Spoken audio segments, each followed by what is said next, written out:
ఇప్పుడు ఎవరు భయపడాలా? తప్పు చేసిన వాళ్ళు భయపడాలి. అది కొట్లాటైనా ఎవరిని కూడా ఎవరి మాట తోటి కూడా ఇబ్బంది పెట్టద్దు.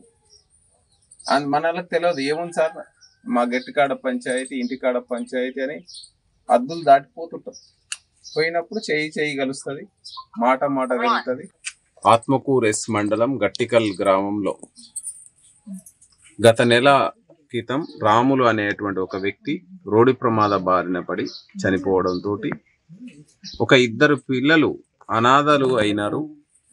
చాలా చిన్న వయసులోనే తల్లిదండ్రులు లేకుండా 2002లోనే వాళ్ళ మదర్ లక్ష్మి చనిపోవడం, అదేవిధంగా వాళ్ళని సాకుతున్నటువంటి తాత కూడా చనిపోవడం.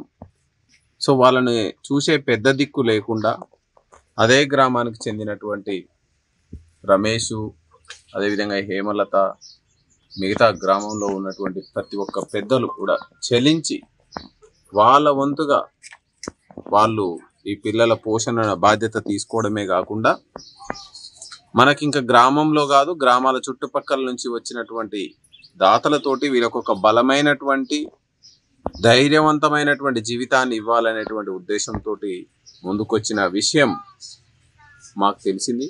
సో ఇమ్మీడియట్లీ లోకల్గా ఉన్న ఎస్ఐ గారు, సిఏ గారిని, అదేవిధంగా మా జిల్లా వెల్ఫేర్ వింగ్కి సంబంధించినటువంటి ఆర్ఎస్ఐ గారిని, అదేవిధంగా ఈ మండలానికి సంబంధించినటువంటి ఆర్ఎస్ఐని పంపించి పరిస్థితిని